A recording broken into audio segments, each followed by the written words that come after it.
Pasangan calon Presiden Anies Mohaimin dan Ganjar Mahfud mengajukan gugatan sengketa pemilu ke Mahkamah Konstitusi. Lalu bagaimana persiapan KPU menghadapi gugatan di MK? Kita tanyakan pada jurnalis Kompas TV ada Dian Silitonga di gedung KPU Jakarta. Dian, selamat siang. Setelah penetapan rekapitulasi kemarin, dua pasangan calon kini mengajukan gugatan sengketa ke MK. Lalu langkah apa yang kemudian disiapkan KPU untuk menghadapi gugatan di MK tersebut, Dian? Ya, Sisko, tentu KPU mempersiapkan kelengkapan data dari hasil rekapitulasi suara tingkat nasional yang sudah dirampungkan dan kemudian juga surat keputusan KPU terkait dengan penetapan pemilu itu juga nanti akan dijadikan salah satu lampiran atau dasar argumentasi di sidang Mahkamah Konstitusi. Nah, seperti yang Anda sampaikan, Sisko, bahwa dua pasangan calon yakni Anies Mohaimin dan juga Ganjar Mahfud memutuskan untuk mendaftarkan gugatan sengketa pemilu ke Mahkamah Konstitusi. Maka saat ini yang dilakukan oleh KPU adalah menunggu konfirmasi dari Mahkamah Konstitusi apakah hasil penetapan pemilu yang sudah dilakukan ini akan diakui atau tidak. Nah, tapi kalau nanti gugatannya kemudian diregistrasi, maka ya KPU tinggal menunggu nanti prosesnya seperti apa. Seperti yang kita tahu, kalau di Mahkamah Konstitusi tentu nanti akan ada tahapan-tahapan atau proses yang dilakukan. Misalnya mulai dari proses registrasi, kemudian juga sidang pemeriksaan pendahuluan, dan kemudian juga nanti diagendakan untuk mendengarkan jawaban dari pihak-pihak terkait, termasuk juga KPU yang sudah dijadwalkan oleh Mahkamah Konstitusi ini nanti akan berlangsung atau dilakukan di tanggal 2 hingga 5 April dan kemudian juga nanti akan berlanjut tahapan-tahapannya hingga pengucapan putusan. Nah, itu tentu akan kita nantikan bersama proses dan hasilnya seperti apa. Nah, dari hasil putusan KPU tadi malam ini menetapkan bahwa pasangan calon urut nomor 2 Prabowo Gibran ini kemudian menjadi presiden dan juga wakil presiden terpilih.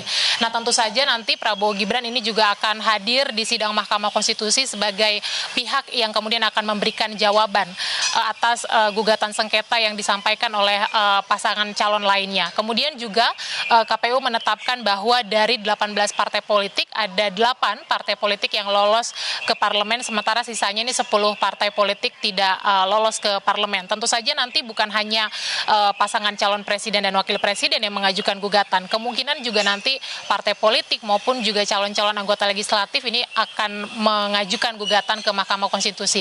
Karena kita akan pantau bersama nanti, kita cermati seperti apa prosesnya, Sisko. Setelah kemudian penetapan kemarin malam ini, lalu apa kemudian tahapan selanjutnya yang dilakukan oleh KPU? Mengingat juga ini jadwalnya juga cukup panjang, ada juga pilkada juga yang sebentar lagi juga akan dipersiapkan seperti itu. Dan untuk jadwal penetapan presiden ini akan menunggu seperti apa lamanya kira-kira, Dian? Ya, kalau tahapan pemilu sudah selesai pada Rabu malam tadi, Sisko.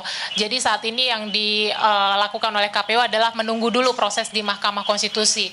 Dan kita cermati nanti hasilnya seperti apa, karena ini akan menjadi penentu apakah bisa dilanjutkan ke tahap selanjutnya atau tidak. Misalnya adalah penetapan perolehan kursi begitu untuk pemilu DPD Provinsi Kabupaten Kota dan juga penetapan calon terpilih untuk pemilu DPRD Kabupaten Kota. Tentu saja hasil Mahkamah Konstitusi atau putusan MK ini nanti juga akan menentukan apakah pelantikan presiden dan wakil presiden terpilih ini bisa dilakukan sesuai dengan jadwal pada tanggal 20 Oktober 2024 dan juga pelantikan anggota DPR dan juga DPD ini bisa dilakukan pada tanggal 1 Oktober 2024. Nah, setelah putusan MK keluar atau diputuskan oleh Mahkamah Konstitusi, maka selanjutnya KPU akan mempersiapkan perhelatan pilkada serentak 2024. Nah, itu tentu perlu kita cermati bersama nanti persiapan KPU menghadapi pilkada 2024 akan seperti apa.